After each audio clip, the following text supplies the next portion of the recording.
hanya orang bego, hanya orang tolol yang diam dan percaya bahwa ijazah Jokowi itu asli. Yang perlu kita inginkan itu sekarang bukti mana ijazahnya, tunjukkan ini lo ijazahku, selesai, nggak rawat baulet. Objek dari persoalan ini bukan Jokowi, tapi objeknya adalah ijazah Jokowi. Barang itu yang menjadi objek. Oleh karena itu, barang itu harus ada, jangan disimpan. Jika kita mau teliti sedikit saja, maka justru dengan ditampilkannya foto ijazah semacam ini akan membuka dengan terang benderang bahwa ini adalah ijazah palsu, bukan ijazah asli. Pertanyaan kita semua adalah, di manakah letak kepalsuan dari ijazah ini yang tidak mungkin lagi bisa dibantah oleh siapapun? Jawabannya hanya dengan cukup kita melihat dan memperhatikan secara seksama pas foto yang berkacamata dan cap stempel Fakultas Kehutanan UGM yang berwarna merah. Apakah pernah ada kalian menjumpai sebuah ijazah asli yang stempel cap sekolahnya tertimpa atau terpotong oleh gambar yang ada di dalam? Ya, kalian mikir dong. Kalian dari presiden 1 sampai ke 8 sekarang Pak Prabowo, mana ada presiden yang nunjukin ijazah aslinya? Ijazah aslinya dipegang bapak kita yang berwenang. Nanti kalau ditunjukkan di media sosial bisa disalahgunakan. Kalau ijazahnya yang asli, yang bukan fotokopi ditunjukkan, biarkan orang yang sakit hati sepanjang hayatnya memikirkan ijazah palsu terus. Sebelum Jokowi mati. Ya, jadi sebelum Jokowi mati, ndas mukui, ngomong gak diayak. Pak Prabowo, dengan segala hormat, seharusnya orang-orang seperti ini jangan dibiarkan, Pak. Ini biar rusuh, biar gaduh ini. Masalah ijazah ini kok ya mutar-muter ya. Udah adu diksi, adu narasi, adu saksi, bulet ya. Yang perlu kita inginkan itu sekarang bukti mana ijazahnya, tunjukkan ini lo ijazahku, selesai, nggak rawat baulet. Lah yang mutar-muter itu siapa Pak? Ya kan, Anda ini maling teriak maling, kata pepatah seperti itu. Yang mutar-muter itu Anda gitu loh. Kalau Anda menuduh sebuah tuduhan ya, perkara misalnya ya kan, perkara A, ya jangan melebar kemana-mana. Anda ini kan awalnya kan menuduh ijazah Jokowi palsu, itu kan ijazah SMA ya, berdasarkan ocehan dari Bambang Tri ya, yang menurut saya memang kurang 1 sendok kan seperti itu. Tapi kemudian Anda mutar setelah ijazah SMA, ijazah kuliah. Ijazah kuliahnya ini pun macem-macem nih persoalannya, mulai foto yang pakai kacamata lah, yang inilah, yang itulah, mutar aja. Kalau kalian nggak punya bukti, nggak usah nuduh lah, ya biar nggak mutar-muter. Ujung-ujungnya kalian malah menuduh Jokowi yang mutar-muter. Jokowi diam aja loh Pak sejak dulu. Lanjut. Salam kawan, ini masih persoalan ijazah Jokowi. Saya itu kadang-kadang gregetan ya. Ini seolah-olah kita ini bodoh semuanya. Begini, objek dari persoalan ini bukan Jokowi, tapi objeknya adalah ijazah Jokowi. Barang itu yang menjadi objek. Oleh karena itu, barang itu harus ada, jangan disimpan, agar supaya semua dalil bisa dibuktikan. Jadi barangnya harus diperiksa dong. Yang mendalilkan bahwa itu ijazah palsu, periksa dan buktikan. Tunjukkan semua bukti dan dalil-dalil bahwa itu adalah palsu. Yang punya dalil bahwa itu adalah asli, periksa dan tunjukkan semua bukti-bukti bahwa itu adalah ijazah asli. Jadi objeknya, objek dari persoalan ini harus ada dulu. Jangan disimpan. Nggak bakalan bisa terbukti itu asli atau palsu. Jadi ini akan terus berkepanjangan. Ayolah, sudahi. Kita bukan orang bodoh. Bosen. Ada penampakan ijazah ini. Justru bagi orang awam, maka foto ijazah dalam format asli ini menimbulkan pemikiran bahwa ternyata Joko Widodo memang alumni Fakultas Kehutanan Universitas Gadjah Mada. Karena dia memiliki ijazah bukan hanya dalam bentuk fotokopi saja. Tetapi jika kita mau teliti sedikit saja, maka justru dengan ditampilkannya foto ijazah semacam ini akan membuka dengan terang benderang bahwa ini adalah ijazah palsu, bukan ijazah asli. Pertanyaan kita semua adalah, di manakah letak kepalsuan dari ijazah ini yang tidak mungkin lagi bisa dibantah oleh siapapun? Jawabannya hanya dengan cukup kita melihat dan memperhatikan secara seksama pas foto yang berkacamata dan cap stempel Fakultas Kehutanan UGM yang berwarna merah. Apakah pernah ada kalian menjumpai sebuah ijazah asli yang stempel cap sekolahnya tertimpa atau terpotong oleh gambar yang ada di dalam? Sebelum Jokowi mati. Ya, jadi sebelum Jokowi mati, Mati, ndak semukui. Ngomong gak diayak. Pak Prabowo, dengan segala hormat, seharusnya orang-orang seperti ini jangan dibiarkan, Pak. Ini biang rusuh, biang gaduh ini. Assalamualaikum warahmatullahi wabarakatuh. Selamat siang, selamat pagi sahabatku TikTok yang aku cintai, yang aku sayangi. Ada komentar nih guys. Tapi anehnya media tak pernah lihat ijazah aslinya. Ya kalian mikir dong, kalian dari presiden 1 sampai ke 8 sekarang Pak Prabowo, mana ada presiden yang nunjukin ijazah aslinya? Ijazah aslinya dipegang bapak kita yang berwenang. Nanti kalau ditunjukkan di media sosial bisa disalahgunakan. Kalau ijazahnya yang asli, yang bukan fotokopi ditunjukkan, biarkan orang yang sakit hati sepanjang hayatnya memikirkan ijazah palsu terus. Karena kenapa? Kita percuma menjelaskan sama orang yang benci. Kita percuma menjelaskan sama orang golongan yang sakit hati. Mereka sampai kapanpun tetap di hatinya masih ada rasa iri, dengki, sakit hati. Karena kenapa? Bapak kita ini di mana-mana orang jujur, banyak orang yang benci. Karena kenapa? Bapak kita ini jujur, amanah, 10 tahun dipilih rakyat jadi gubernur, jadi wali kota. Jadi Bapak Jokowi hidup. Hanya orang bego, hanya orang tolol yang diam dan percaya bahwa ijazah Jokowi itu asli. Sudah bukti, sudah banyak mengarah ke palsunya ijazah itu. Sudah banyak, sampai seorang Resmond, Egy Sujana, dan banyak lagi para saya bilang peneliti deh. Tapi memang ini masih didiamkan. Ini karena senjata buat Mr. Presiden. Bisa jadi senjata pamungkas, kartu as. Hanya memang ini yang bisa membuktikan ya di pengadilan. Tapi memang harus Mr. mantan presiden ini yang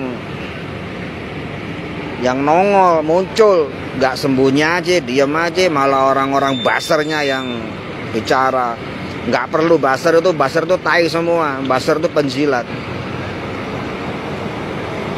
baser itu pengkhianat.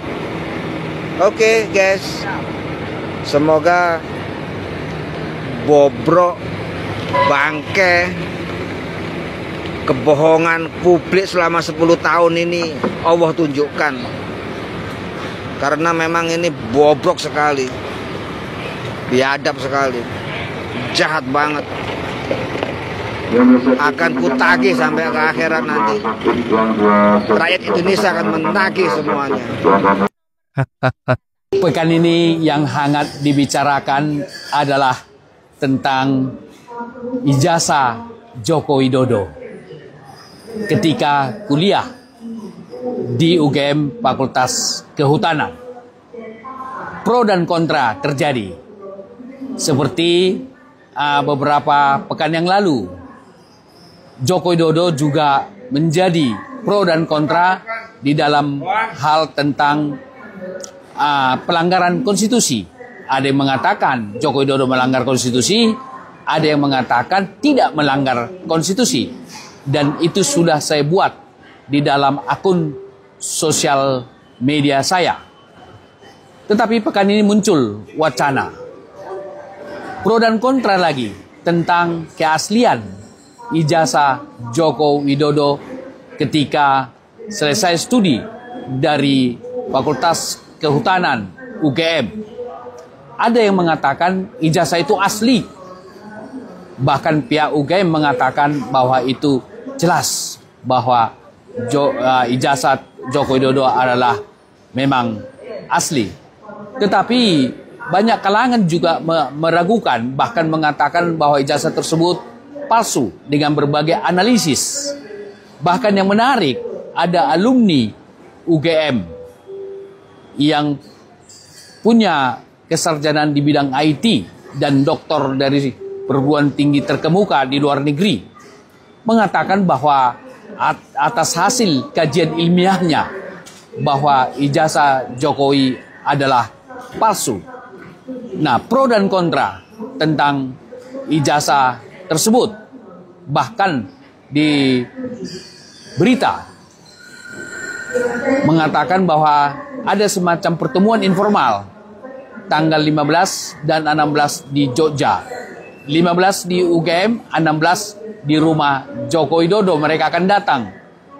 Tapi bukan dirancang oleh Pak Joko Widodo, pertemuan itu bukan. Mereka ke rumah Pak Joko Widodo. Jadi ada semacam diskusi informal. Para pihak boleh jadi bertemu di UGM membicarakan hal tersebut, adu argumentasi dan kajian-kajian dari para pihak bisa terjadi. Dan setelah dari UGM katanya mereka akan menuju rumah Joko Widodo untuk meminta agar Joko Widodo menunjukkan ijazah aslinya. Lalu atas pro dan kontra tersebut, Joko Widodo mengatakan bahwa siapa yang mendalilkan dia yang membuktikan. Artinya orang yang mengatakan palsu dia sendiri yang harus membuktikan. Betul. Secara normatif memang demikian. Bahwa siapa yang mengatakan, siapa yang mendalilkan, dia yang membuktikan. Itu adalah pendekatan hukum, pendekatan positivistik, pendekatan normatif, dan saya sebut sebagai pendekatan kacamata kuda. Tetapi kalau memang pendekatannya ingin menyelesaikan persoalan ini secara jernih dan cepat, kalau memang ijazah itu asli, saya kira tidak ada salahnya Joko Widodo proaktif saja menunjukkan ijazahnya dan bisa diuji oleh para pihak tentang keasliannya. Kalau memang itu asli kan tidak ada masalah. Walaupun memang itu hak Joko Widodo ya. Gitu. Haknya bisa menunjukkan, bisa juga tidak menunjukkan ijazah tersebut. Karena siapa yang mengatakan itu palsu, dialah yang mendalil, dialah mengujinya, membuktikannya, atau siapa yang mendalilkan, dia yang mengujinya. Saya kira benar juga dari perspektif itu Pak Joko Widodo mengatakan demikian. Tetapi kalau memang kita substansinya bagaimana menyelesaikan daripada wacana ini, saya pikir sebagai negarawan tidak ada salahnya Pak Joko Widodo langsung menunjukkan ijazah asli tersebut dan diberikan kesempatan kepada para pihak siapapun silahkan mengujinya supaya ini memang clear persoalan ini, tidak berlarut-larut. Kalau ini dibiarkan begitu, saya kira sama saja Joko Widodo menjadi tersandra oleh wacana publik lagi tentang keberadaan ijazah tersebut asli atau palsu. Jadi saya kira tidak perlu presiden kita terjebak pada wacana tersebut, sandra daripada wacana publik dari para pihak tersebut. Oleh karena itulah saya pikir sangat perlu itu dibuka sajalah, ditunjukkan, walaupun memang itu hak Joko Widodo ya, bisa dia tidak menunjukkan gitu ya. Kalau mau menyelesaikan, saya kira menurut saya tunjukkan sajalah ini ijazahku, ayo bersama-sama buka saja, bertemulah di situ para pihak, sehingga kalau itu benar-benar sungguh-sungguh asli ijazah Pak Jokowi, para pihak yang mengatakan itu palsu kan jadi malu sendiri mereka gitu ya. Jadi mau tak mau mereka menjadi malu. Saya kira demikian saya dari Bandara Soekarno-Hatta, Rabu 9 April 2021. saat ini, pagi ini, yaitu sekitar pukul 6 pagi. Karena dari sini saya akan menuju Bandara Silangit untuk pulang kampung dulu. Nah, inilah suasana daripada di bandara ini. Nah, ini Bandara Soekarno-Hatta ya. Jadi sebentar lagi saya akan terbang menuju Silangit. Saya akan berlibur di sana selama 10 hari. Dan dari sana saya akan tetap membuat konten-konten sebagai suatu pandangan saya terhadap suatu wacana-wacana publik atau kejadian-kejadian yang terkait dengan keindonesiaan kita, yang isu-isu yang aktual. Saya Dr. Emrus Sihombing, founder Gogo Bangun Negeri. Lembaga ini memfokuskan diri pada 3 hal. Pertama adalah survei politik atau survei tentang capaian-capaian para kepala daerah atau pemerintah daerah ataupun pusat.